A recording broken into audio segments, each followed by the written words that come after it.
Okay, तो आज की क्लास में हम लोग जैसा कि यहाँ पे लिख रखा है साइंस एंड टेक्नोलॉजी के बारे में स्टडी करेंगे।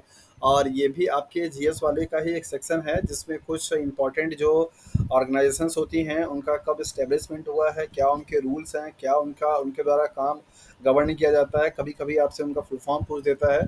ये सब कुछ आपका इसमें आता है। तो आज के क्लास में बेसिकली हम लोग मिनिस्ट्री ऑफ साइंस के अंडर में आने वाले जितने भी साइंस एंड टेक्नोलॉजी के डिपार्टमेंट्स हैं, उनके उनके पार्ट्स हैं, उनके बारे में ब्रीफ स्टडी करेंगे, उनके फुल फॉर्म के बारे में क्या है जानेंगे। Okay, so basically science and technology का आपका ये सेक्शन है और इस सेक्शन में हम लोग बात करने वाले हैं इनके अंडर में आने वाले जितने भी साइंस और टेक्नोलॉजी के इंजीनियरिंग के डिपार्टमेंट्स हैं। सो पहला सवाल तो आपको यही है कि करंटली जो आपके साइंस एंड टेक्नोलॉजी के मिनिस्टर्स हैं डॉक्टर जितेंद्र सिंह, ये इनके अंडर में पूरी साइंस एंड टेक्नोलॉजी गवर्न कर रही है। बहुत बड़ा डिपार्टमेंट इनको मिल गया है। आई डोंट नो कि ये क्या कर रहे हैं, भगवान जाने, बट डिपार्टमेंट बहुत ज़्यादा इनको बड़ा मिल गया है। Okay, so science and technology के अंडर में आने वाले जो डिफरेंट टाइप्स के आपके डिपार्टमेंट्स हैं उनके बारे में हम लोग यहाँ पे देखते हैं। सो नंबर पहला है department of science and technology, जिसको आप डीएसटी के नाम से जानते हैं। डीएसटी बहुत सारे प्रोग्राम को क्या करता है, फैसिलिटेट कराता है, जितना भी आप यूनिवर्सिटीज़ में देखते हैं। So department of science and technology DST was establish in May 1971। ये इस डेट को क्या किया गया था, इस्टेब्लिश किया गया था। एंड इसके ऑब्जेक्टिव जो है वो कुछ इस तरीके से है। पहला, promoting new areas of science and technology and to play the role of a nodal department for organizing, coordinating and promoting science and technology activities in the country। इस डिपार्टमेंट का स्टैब्लिशमेंट जो हुआ उसके कुछ ऑब्जेक्टिव में से पहला objective आपको यहाँ पे बताया जा रहा है कि इनका काम ही यही है कि जो भी साइंस एंड टेक्नोलॉजी के फील्ड में नया चीज़ हो रहा है उसको प्रमोट करना, उनको उनकी चीज़ों को लेकर के कोई कॉन्फ्रेंस कराना, ऑर्गेनाइज करना, कोऑर्डिनेट करना, ये सारा इनका क्या होता है, काम होता है। तो डीएसटी के अंडरगढ़ बहुत सारे स्कीम्स चलते हैं साइंस में रिसर्च को प्रमोट करने के लिए। जैसे सपोज अगर आप कहीं पीएचडी में इनरोल अगर हो जाते हैं और आपको अपनी कंट्री से फॉरेन कंट्री में अगर सपोज कोई कॉन्फ्रेंस के लिए जाना है, तो उस कॉन्फ्रेंस को जाने के लिए जितना भी आपका एयर एंड फेयर लगेगा, वो सब कुछ ट्रैवल ग्रांट के नाम से इन्होंने स्कीम निकाली हुई है। वो ट्रैवल ग्रांट ये पूरा प्रोवाइड करते हैं और उसमें आपको एक भी पैसा नहीं लगेगा। पूरा आने जाने का, वहाँ रहने का, खाने का जो खर्चा होगा वो सारा आपको डीएसटी क्या करती है, ऑफर करती है। सिर्फ इसलिए कि आप इंडियन कंट्री के सिटीजन हैं और आप जा करके वहाँ विदेश में कुछ प्रेजेंट करेंगे जिसमें इंडिया का नाम रहेगा और उससे इंडिया की प्रेस्टीज बढ़ेगी। तो इन इस डिपार्टमेंट का जो मेन ऑब्जेक्टिव यही है, हायर एजुकेशन में जो साइंस है, साइंस को लेकर के जो इनका एजुकेशन और रिसर्च का फील्ड है, उस फील्ड में कितना ज़्यादा इनोवेटिव आइडियाज़ आ सकें, कितना ज़्यादा अच्छा काम किया जा सके, इसी चीज़ पे पूरा फोकस रहता है डीएसटी का। सो इनका ऑब्जेक्टिव ये है। दूसरा, इनकी रिस्पॉन्सिबिलिटीज़ क्या क्या हैं, क्या क्या काम या क्या क्या जिम्मेदारी इनके अंडर में आती है और क्या क्या चीज़ें फैसिलिटेट करा सकते हैं। तो नंबर पहला है formulation of policies related to the science and technology. Science and technologies के संबंध में जो भी पॉलिसीज़ होती हैं कि कैसे किसी भी आर्टिकल का पेटेंट कराना है, किसी भी आर्टिकल का किस तरीके से पब्लिश होना है, और जो भी आपके यूनिवर्सिटीज़ में, इंस्टीट्यूट्स में, रिसर्च सेंटर्स में रिसर्च को लेकर के जो आपके रूल्स चल रहे हैं, गवर्न हो रहे हैं, उन सबको फॉर्मुलेट करने का और बनाने का जो काम है वो डीएसटी डिपार्टमेंट करती है, मीन्स साइंस एंड टेक्नोलॉजी का डिपार्टमेंट करता है। Matters related to the scientific advisory committee of the cabinet, SAC के नाम से जाना जाता है, इनको भी पूरा का पूरा रेगुलेट करने का काम कौन करेगा, डीएसटी करेगा। ये जो ऑप्शंस आपको यहाँ पे मिल रहे हैं, ये आपके एग्जाम्स में ऑप्शंस बन करके आते हैं कि डीएसटी को लेकर के कौन सा स्टेटमेंट सही है या नहीं सही है, तो आप उसको ध्यान से रखिएगा। Promotion of new areas of science and technology with special emphasise on emerging areas, जो भी आपके बहुत डिमांडिंग एरियाज हैं, फील्ड हैं, काम है, जैसे लाइक है अभी फॉर एग्जाम्पल कि 2019 और 20 में पूरी कंट्री जो है वो कोविड से क्या कर रही, सफ़र कर रही थी। सो कोविड का वैक्सीन्स बनना और कोविड को लेकर के जो सावधानियां बरतनी है, कैसे उनसे बचाव किया जा सकता है, ये उस टाइम की सबसे बड़ी क्या थी, डिमांड थी। तो उस चीज़ को लेकर के अवेयरनेस फैलाना, उसके लिए पॉलिसीज़ को बनाना, उनके लिए नियम को बनाना, उसके मेडिसिन या वैक्सीन्स को बनाने के लिए नए नए स्कीम्स को लॉन्च करना, ये सब कुछ करने की जिम्मेदारी किसकी हो जाती है, दैट इज़ द डीएसटी की। तो डीएसटी के अंतर्गत में सारे फर्दर डिपार्टमेंट्स आते हैं जिनको आगे चल करके आप देखेंगे।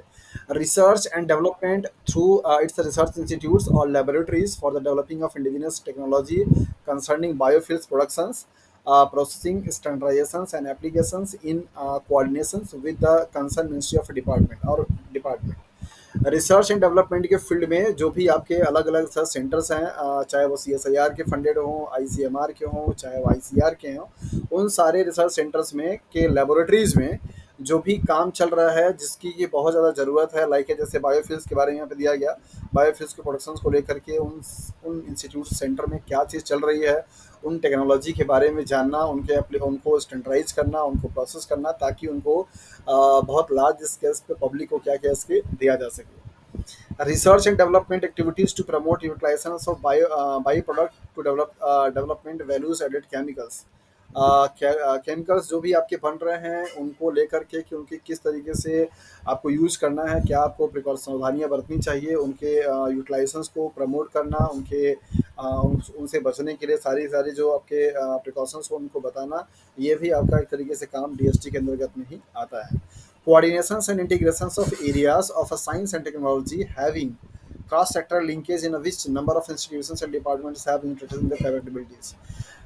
DST का एक और भी काम होता है कि अलग अलग एरिया के मतलब जो डिफरेंट डिफरेंट डिपार्टमेंट्स हैं साइंस एंड टेक्नोलॉजी के रिगार्ड में, जो कि अलग अलग सेक्टर से आते हैं, उनको एक दूसरे से क्या करना, लिंक करना, और उनके डिपार्टमेंट को या उनके इंस्टीट्यूट्स को और सब लोगों को लिंक करके एक बेटर से बेटर वर्क परफॉर्म करना जो कि पब्लिक वेलफेयर के लिए क्या हो, बेटर हो।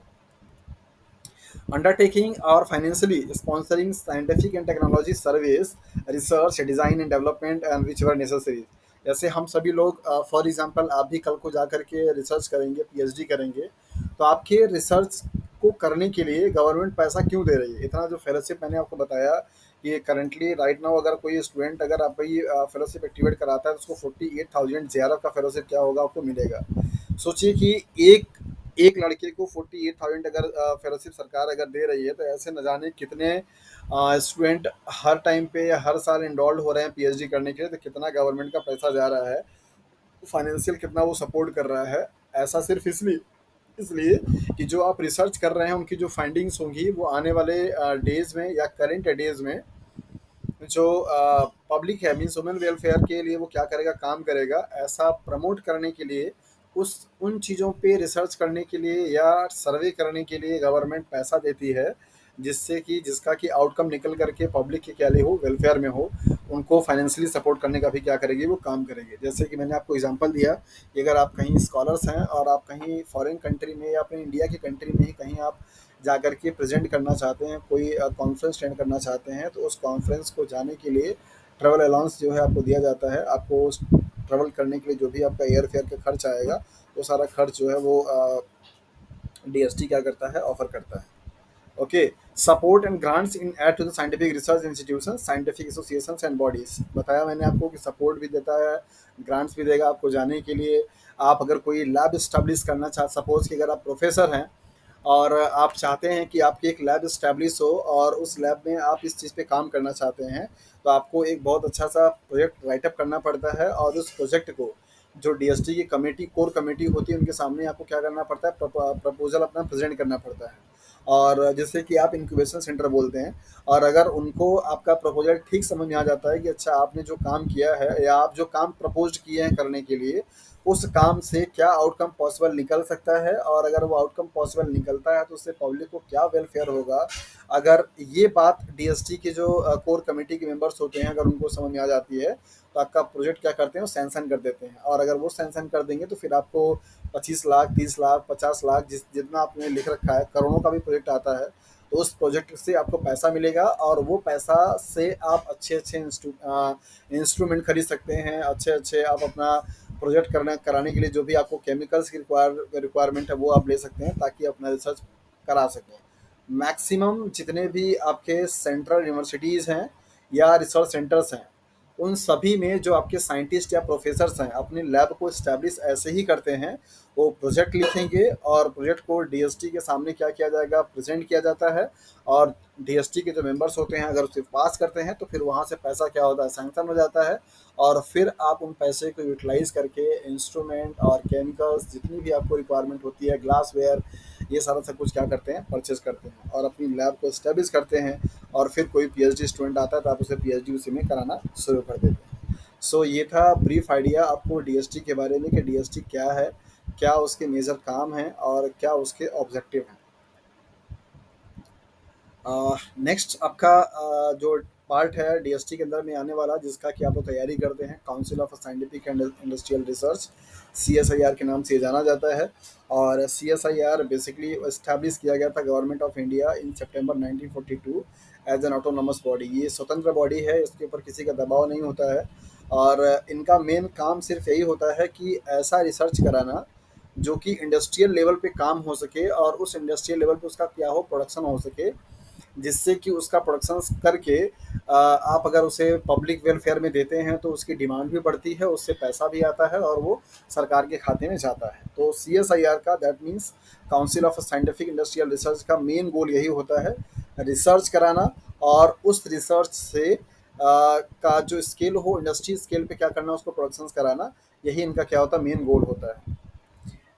CSIR cover a wide spectrum for science and technology from oceanography, geography, chemical, drug, genomics, biotechnology, nanotechnology, and mining, and aeronautics, instrumentations, environmental engineering, and information technology। ये सारे जो एरियाज के नाम यहाँ पे मैंने लिख रखे हैं, ये अब आपका पूरा का पूरा सीएसआईआर के अंदर में क्या होता है, कवर होता है। सीएसआईआर इतने फील्ड में क्या करती है, रिसर्च कराती है मिला जुला करके। इनके जितने भी 39 टोटल रिसर्च सेंटर हैं ऑल ओवर इंडिया में, और उन सारे रिसर्च सेंटर्स में इन्हीं सारे टॉपिक्स पे या इन्हीं सारे एरियाज़ में, टॉपिक नहीं, इन्हीं सारे एरियाज़ में क्या होता है, काम होता है, रिसर्च कराता है।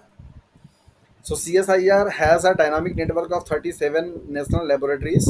तो अभी करंटली 37 नेशनल लेबोरेटरीज हैं CSIR की। जैसे कि आपने लखनऊ के बारे में सुना होगा, NBRI का, ये भी आपका CSIR का फंडिंग है।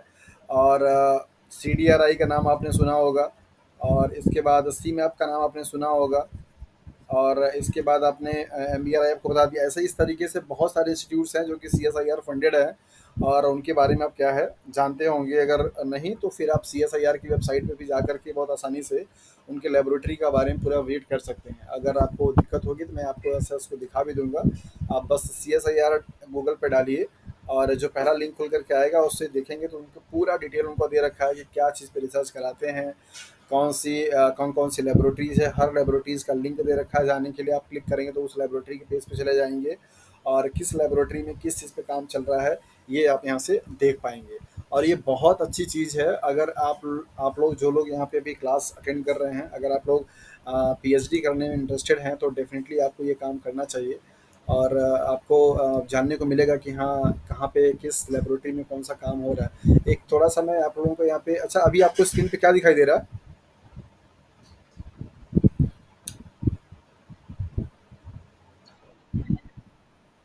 ओके, हाँ हाँ समझ गया। ओके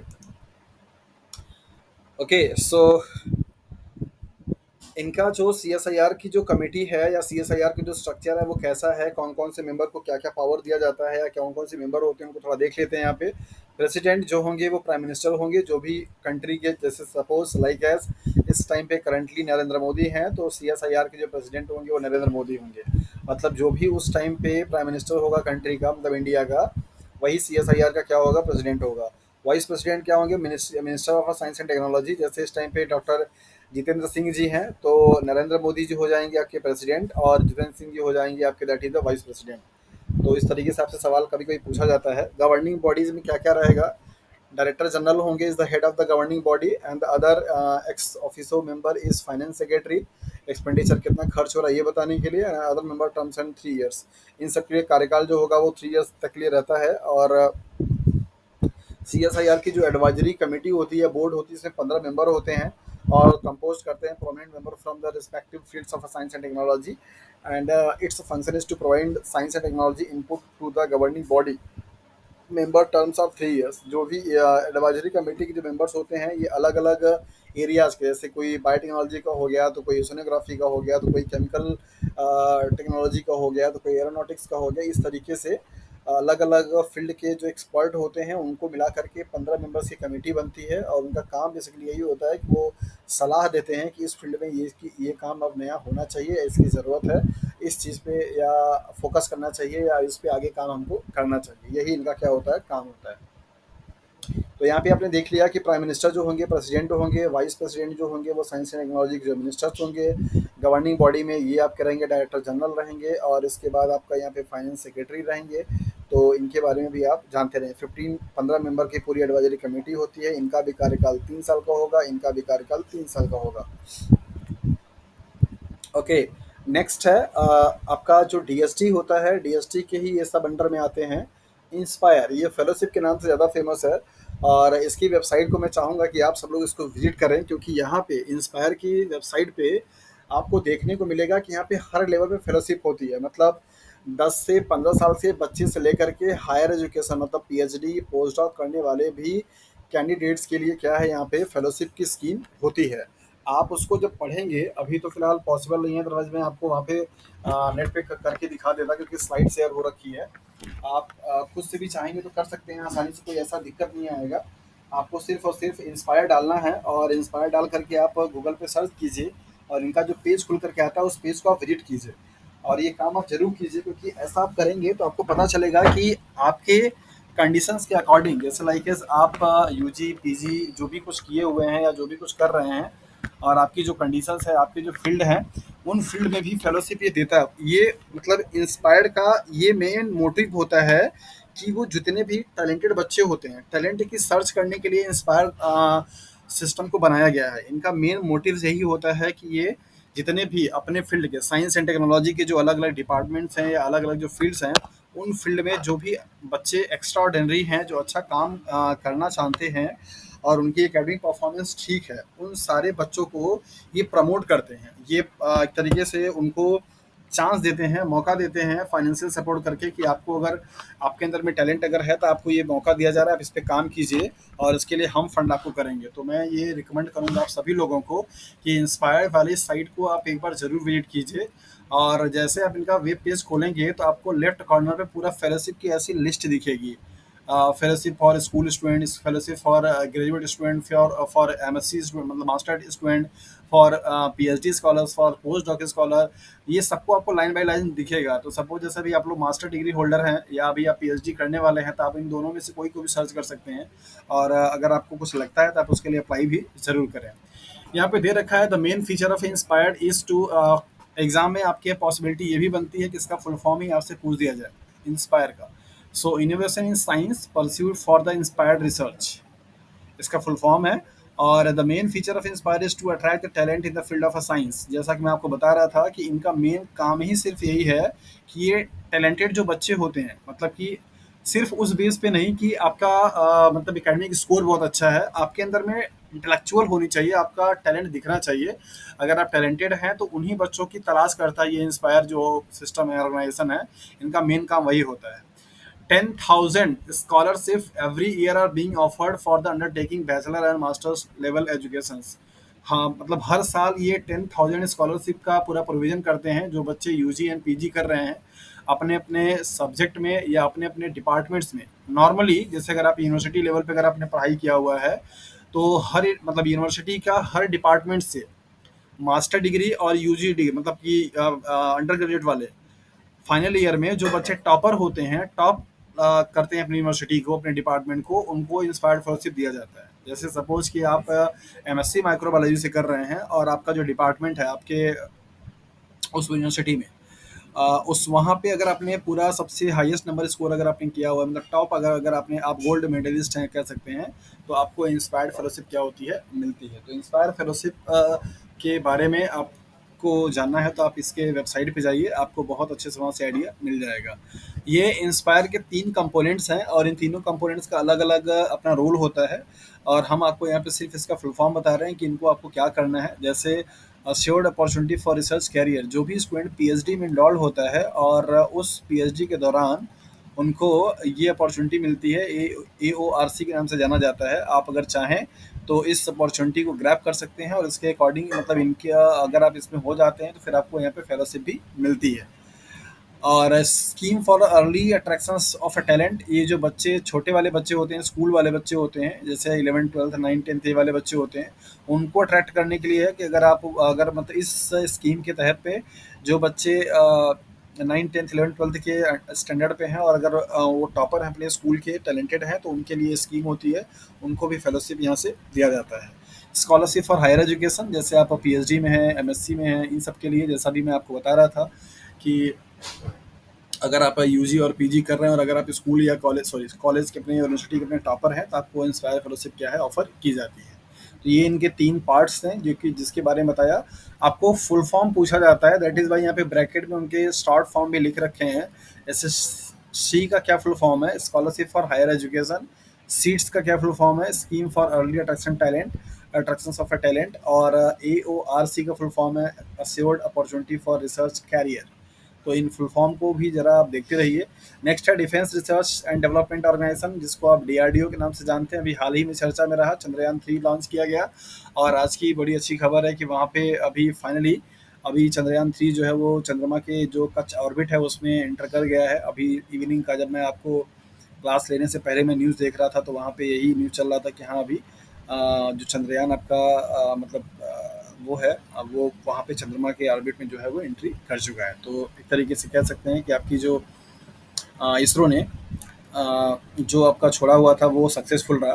तो डीआरडीओ के बारे में फुल फॉर्म आपसे कभी कोई पूछा सकता है, इनका मेन काम क्या होता है। DRDO is the R&D, research and development wings of ministry of defence, government of India. इनका मेन काम होता है कि जो भी जैसे रडार वगैरह है या फिर डिफेंस से रिलेटेड इनका काम रहता है डीआरडीओ वाले का। और DRDO was formed in 1958 from the amalgamations of then already functioning technical development established TDE of the Indian Army and the Directorate of the Technical Development and Productions DTTP with the Defense Science Organizations। ये तीन department, मतलब ये तीन अलग अलग organisations पहले चल रहे थे, इन तीनों को ही क्या किया गया, कोलैब किया गया।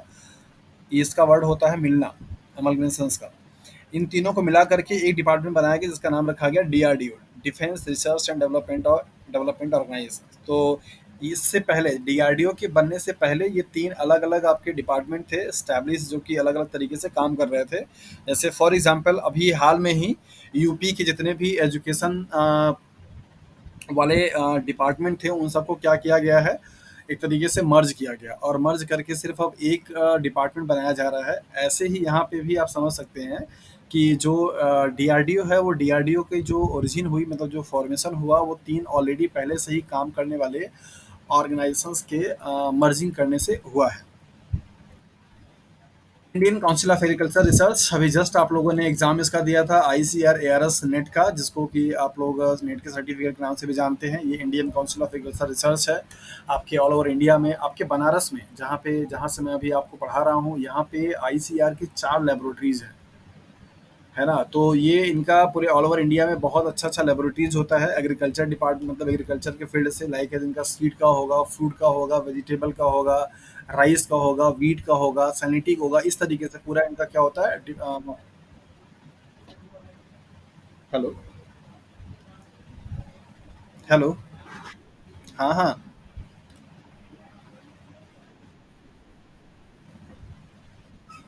ओके।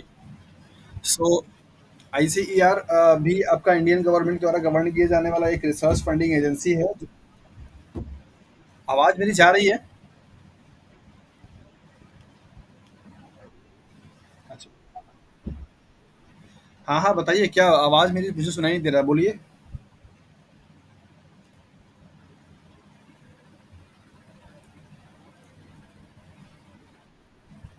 अच्छा, ओके।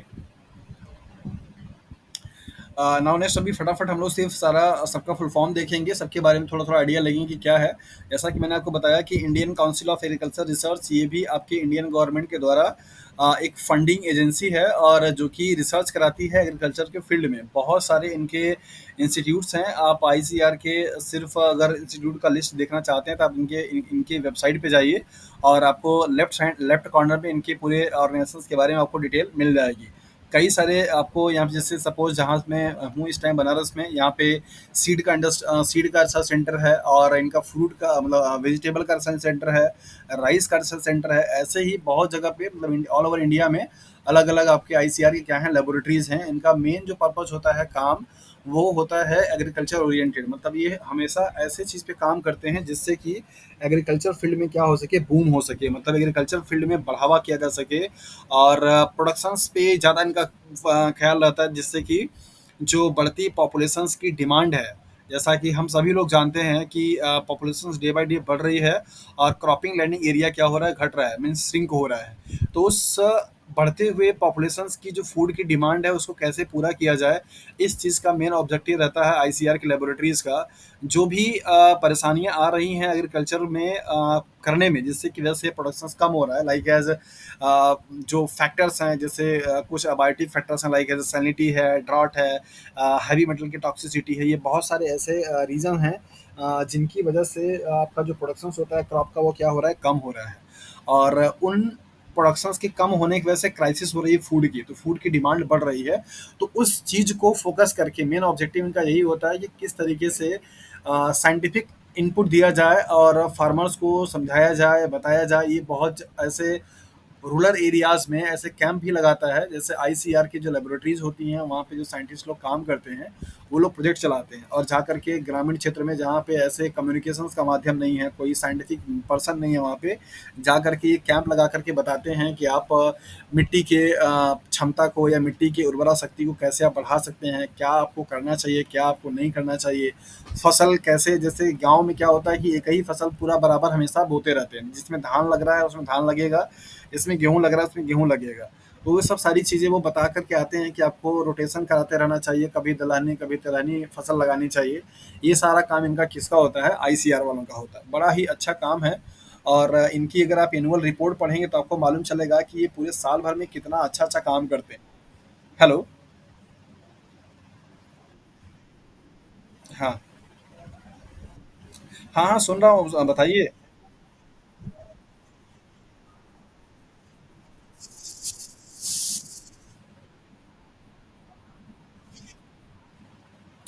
न्यूट्रिशन वाली जो है वो आईसीएमआर की है।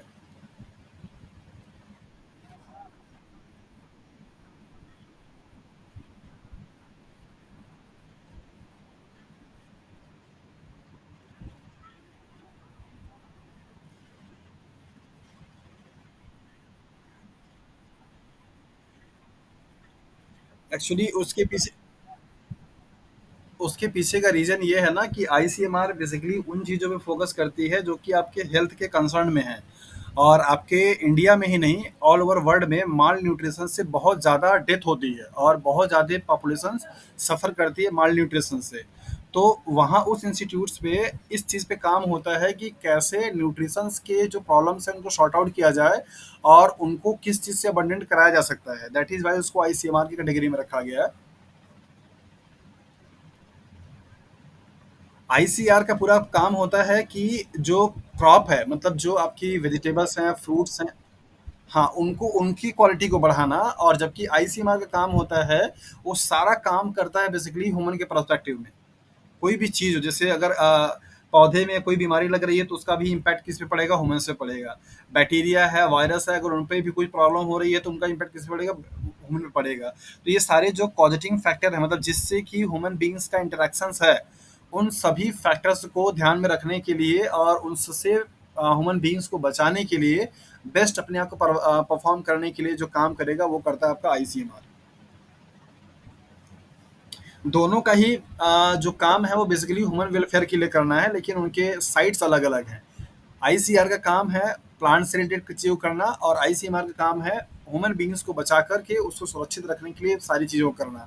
तो जिसका अभी आपने ज़िक्र किया, वहाँ पे न्यूट्रिशन वाले काम होते हैं, वो आईसीएमआर की लैबोरेटरीज़ में आती है। Indian council of medical research, ICMR जिसका फुल फॉर्म है। और इनका मेन काम होता है लाइक है जैसे वैक्सीन्स को बनाना, जो भी नई नई बीमारियां आती हैं, इन बीमारियों को लेकर के रिसर्च कराए जाते हैं कि किस वजह से ऐसा हो रहा है और क्या मतलब इनका पॉजिटिव एजेंट है और कैसे उनको रोका जा सकता है, मेडिसिन बनाना पॉसिबल है कि नहीं है, और वैक्सीन्स बन पाएंगी कि नहीं बन पाएगी। तो उन सब के लिए बहुत सारा प्रोसीजर्स होता है, केमिकल क्लिनिकल ट्रायल्स चलते हैं, रिसर्च होती है। तो ये सारा का सारा काम कौन करता है, आईसीएमआर। आईसीएमआर का लेबोरेटरी जहाँ से अमित बिलोंग करता है, आगरा से, वहाँ पे है जालमा के नाम से। अ, जी हाँ, वहाँ पे इंस्टीट्यूट्स है ट्यूबरकुलोसिस एंड लेप्रोसी का। पूरे इंडिया में सबसे बेहतरीन जो ट्यूबरकुलोसिस का और लेप्रोसी का इलाज होता है वो है आपका जालमा। आईसीएमआर फंडेड है, फ्री ऑफ कॉस्ट होती है, खाने पीने का भी सुविधा मिलता है, लेकिन आप वहाँ पे जा करके एक दिन रह नहीं पाएंगे। मैं वहाँ पे विजिट किया हूँ और हम लोगों का वहाँ पे मुझे लगता है कि सन 2010 की बात है, 2010 या 2009 की, 9 या 10 की बात है। हम लोग वहाँ पे 15 डेज की ट्रेनिंग करके आए थे, हैंड्स ऑन ट्रेनिंग कराया गया था। इतना हालत खराब हो जाती थी, ऐसा लगता था कि हमें भी यहाँ पे ट्यूबरकुलोसिस का और लेप्रोसी का इन्फेक्शन ना हो जाए। लेकिन नंबर एक की वहाँ पे सुविधा होती है और मतलब आपको काम भी बहुत अच्छे से कराते हैं, बट आपको कोई प्रॉब्लम भी नहीं होगी वहाँ पे। बहुत अच्छा इंस्टीट्यूट है, मतलब बहुत बढ़िया कह सकते हैं। आईसीएमआर का जो लेबोरेटरी है जालमा का, वो बहुत अच्छा है। अगर आप जाते हैं ताजमहल को घूमने के लिए, तो आप ताजमहल से ही थोड़ी दूरी पे है जालमा, आप वहाँ पे विजिट कीजिए। बहुत खूबसूरत जगह भी है और काफी कुछ। जालमा जालमा।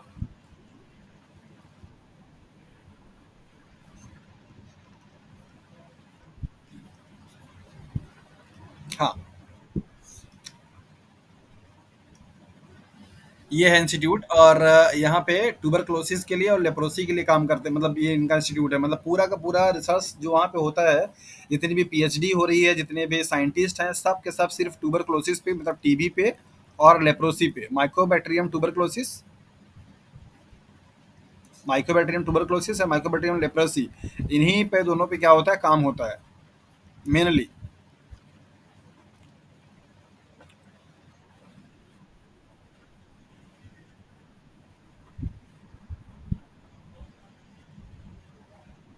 हाँ हाँ बिल्कुल नहीं, है तो सही। मतलब जैसे मतलब आइए जालमा की जो मैं बात आपको बता रहा हूँ, मतलब यही आगरा वाले का, ऐसा नहीं कि बाकी जगह मतलब अच्छा नहीं है, मतलब बहुत सारे अच्छे-अच्छे इंस्टीट्यूट्स हैं, बट वहाँ पे जाकर के ना आपको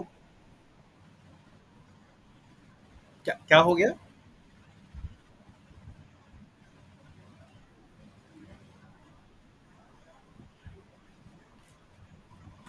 अच्छा, आपकी आवाज़ बहुत स्लो आ रही है सोभिक। हाँ, हाँ, सुन लिया, सुन।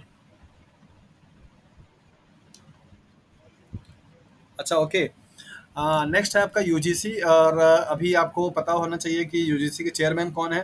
डॉक्टर जगदेश कुमार जी हैं, अभी बहुत अच्छा-अच्छा काम ये कर रहे हैं। जे कुमार के नाम से इनको जाना जाता है और ये बहुत सारे इनिशिएटिव्स ला रहे हैं यूनिवर्सिटी लेवल पे, बहुत-बहुत ज़्यादा। जैसे अभी एक काम इन्होंने बहुत अच्छा किया है स्टूडेंट वेलफेयर के लिए, कि अगर कोई स्टूडेंट सपोज़ कीजिए कि फॉर एग्ज़ाम्पल वो ऐसे बीएचयू में एडमिशन लिया हुआ है फॉर एग्ज़ाम्पल, और उसने एडमिशन लेने के बाद उसने पूरी फ़ी भी क्या की है, पे कर दी हुई है। किसी भी कारणवश, चाहे उसके फादर की ट्रांसफ़र हो रही है या फिर और भी कोई कारण है, वो यहाँ बीएचयू से, मान लीजिए अगर आपको हैदराबाद में जाना है, राइट? तो अब उस बच्चे को दोबारा फ़ी देने की ज़रूरत नहीं है। ये यूनिवर्सिटी से यूनिवर्सिटी अपना समझेगा और यहाँ का फ़ी यहाँ पे ट्रांसफ़र हो जाएगा और बच्चे का आसानी से यहाँ पे नाम एडमिशन हो जाएगा, कोई दिक्कत नहीं है। उसको एक बार ही सिर्फ़ पे करना पड़ेगा। ये बहुत अच्छा काम किया है जय कुमार जी ने। इनका मेन यही मोटिव था कि जो बच्चे अगर किसी भी वजह से अगर एडमिशन कहीं पे लिए हैं और उनके साथ में कुछ ऐसी सरकमस्टेंसेस हो जाती हैं कि उनको वहाँ से छोड़ के कहीं और जाना पड़ता है, तो वहाँ से फिर से उनको पूरा एडमिशन का प्रोसीजर करना पड़ता है, फ़ी पे करना पड़ता है। अब वो काम नहीं करना पड़ेगा। आपका वहीं जो पेमेंट आपने किया हुआ है, वो पेमेंट यूनिवर्सिटी के ही थ्रू वहाँ पे ट्रांसफ़र हो जाएगा और आपका एडमिशन वहाँ पे क्या होगा, हो जाएगा। ये काम इन्होंने बहुत अच्छा किया है। दूसरा, जैसा कि अभी आपको पता है कि यूजीसी ने नया रूल अमेंडमेंट किया है कि अभी असिस्टेंट प्रोफेसर बनने के लिए आपको सिर्फ और सिर्फ नेट जो है वो एलिजिबिलिटी क्राइटेरिया में आ गया। अभी पीएचडी आपका साइड में हो गया कि पीएचडी आपके लिए मैंडेटरी नहीं है, सिर्फ नेट आपके पास होना चाहिए। एमएससी प्लस नेट अगर आपके पास है, तो आप सेंट्रल यूनिवर्सिटी से लेकर के स्टेट गवर्नमेंट के यूनिवर्सिटी में सभी आप जगह पे आप असिस्टेंट प्रोफेसर के लिए फॉर्म फिल कर सकते हैं, है ना? और अभी इसके बाद इन्होंने नया इनिशिएटिव क्या दिया यूजीसी ने, मतलब जगदीश कुमार जी के चेयरपर्सन जब डायरेक्टर हैं उनके, उसमें आया है कि अ, अब बेसिकली जो भी आपका पीएचडी का एडमिशन जो हो रहा है, उसमें एडमिशन लेने के पहले 2 पाथवे हुआ करते थे। पहला, आपका अगर आपके पास जेआरएफ है या नेट है, तो आपको सिर्फ़ उस यूनिवर्सिटी का फॉर्म फिल करना पड़ता था, वहाँ पे जाकर के आपको इंटरव्यू देना है और इसके बाद आपका एडमिशन होता था। दूसरा ये होता था कि उस वो यूनिवर्सिटी आपका खुद का एंट्रेंस एग्ज़ाम कराता था। एक आपका होता था एंट्रेंस एग्ज़ाम के बेसिस पे और एक आपका होता था नेट जेआरएफ के बेसिस पे। तो नेट जेआरएफ वाला जो होता है, उनको एंट्रेंस एग्ज़ाम नहीं देना पड़ता। सपोज़ कोई बच्चा अगर सिर्फ़ एमएससी है, उसके पास नेट नहीं है और वो चाहता है कि वहाँ से उसको पीएचडी करनी है, तो ये यूनिवर्सिटी का ये बच्चा क्या करेगा, फॉर्म फिल करेगा, एंट्रेंस एग्जाम देगा, एंट्रेंस क्वालिफाई होगा, फिर जाकर क्या करेगा, इंटरव्यू देगा, तब जाकर के उसका एडमिशन होता था, राइट।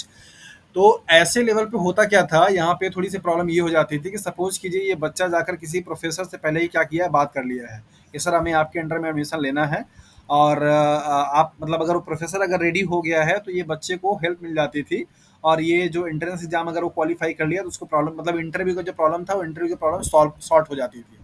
लेकिन अब जय कुमार जी ने क्या किया है, अब उन्होंने कर दिया कि यूनिवर्सिटी में जो आपके पीएचडी में एडमिशन होगा वो अब आपका सीयूईटी के तरफ तहत होगा, central university common entrance test, इसके थ्रू होगा। मतलब अब बच्चा क्या करेगा, जिसके पास जेआरएफ नहीं है वो इसका फॉर्म फिल करेगा और हेलो, हेलो,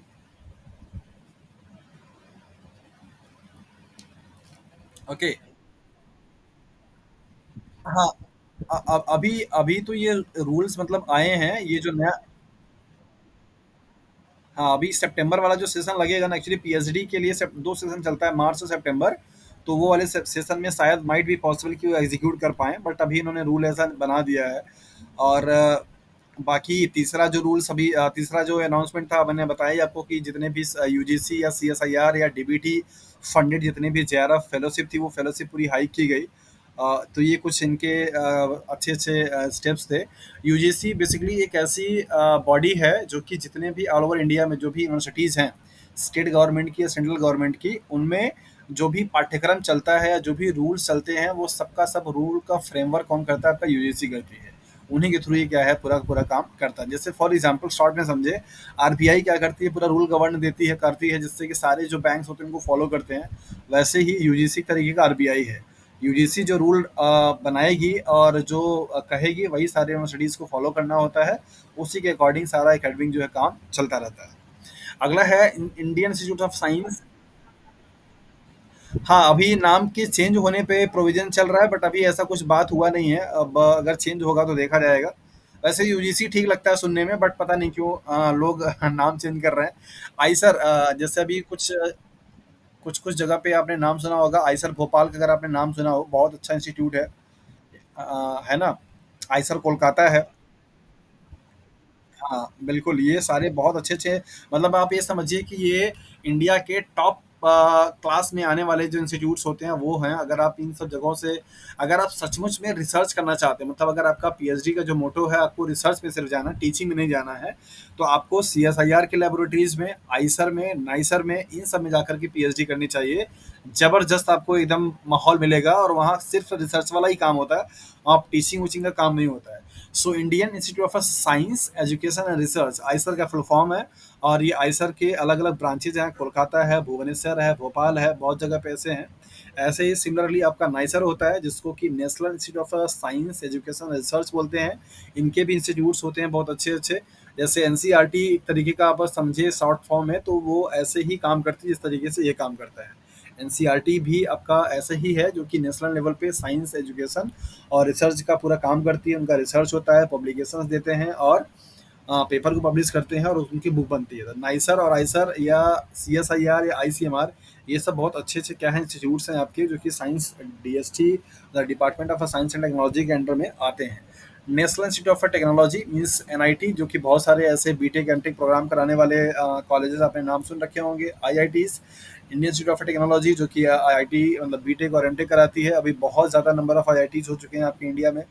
और department of atomic energy DAE, और इनका काम बेसिकली जो भी एटॉमिक एनर्जी पे काम हो रही है उन पे जो रिसर्च हो रहे हैं उनको लेकर के रिसर्च करना, नए नए आइडियाज़ को डेवलप करना, ये सारा इनका काम होता है। ISRO, Indian space research organisation, जिनके बारे में आप जानते हैं, सतीश धवन का जो स्पेस है बहुत ही फेमस है। वैसे टोटल आपके इसरो के जो ब्रांचेज हैं वो मेरे ख्याल से 6 हैं, अगर मैं सही हूँ तो 6 ब्रांचेज हैं, और उनका अलग अलग अपना काम होता है अलग अलग चीज़ पे। इसमें सबसे ज़्यादा जो चर्चा में आता है वो यही सतीश धवन जी का स्पेस आता है, क्योंकि वहीं से लॉन्चिंग की जाती है।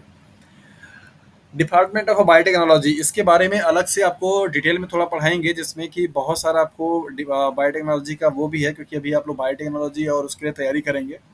तो आपको ग्रीन टेक्नोलॉजी, ब्लू बायोटेक्नोलॉजी और व्हाइट बायोटेक्नोलॉजी, येलो बायोटेक्नोलॉजी, ये सब के बारे में कभी कभी पूछा जाता है।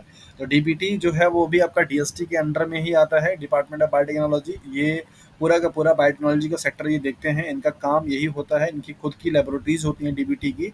और यहाँ से आप मास्टर डिग्री भी कर सकते हैं, जैसा कि फॉर्म भी आता है बेट के नाम से। और यहाँ से आप पीएचडी भी कर सकते हैं, रिसर्च भी कर सकते हैं, तो दोनों काम ये कराती हैं इनके इंस्टीट्यूट्स। हालांकि डीबीटी के बहुत ज़्यादा इंस्टीट्यूट नहीं है, बट जितने भी हैं ठीक ठाक हैं और अच्छा काम कर रहे हैं लोग। सॉरी। सो ये आज आपने देखा कि साइंस एंड टेक्नोलॉजी का क्या बेसिक जो कॉन्सेप्ट था। हाँ।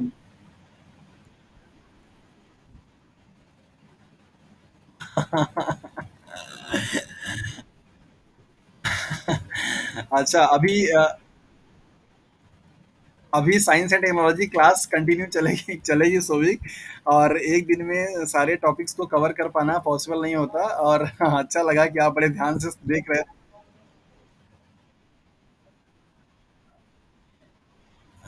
बिल्कुल बिल्कुल बिल्कुल आएगा, अभी आएगा, अभी अभी बहुत सारे चीजें साइंस एंड टेक्नोलॉजी में छुटी हुई हैं, बट कहते हैं ना कि एक क्लास की लिमिटेशंस होती हैं। तो अभी आगे जो क्लासेस चलेंगी उनमें आपको और बहुत अच्छी अच्छी चीजें जानने को मिलेंगी साइंस एंड टेक्नोलॉजी वाले फील्ड में, जो कि शायद हो सकता है पहले से भी आप जानते होंगे, और अगर नहीं भी जानते होंगे तो आपको बहुत अच्छा लगेगा चीजें जान करके।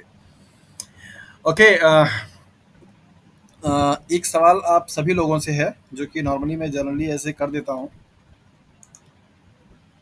अमित है, और प्रिंस है। हाँ। स्क्रीन कब से नहीं दिख रहा? अभी दिख नहीं रहा? अच्छा, उसके पहले दिख रहा था ना। चलिए ठीक है, तो स्क्रीन का बेसिकली अगर काम देखा जाए तो खत्म हो ही चुका है, तो उससे दिक्कत नहीं है। अच्छा,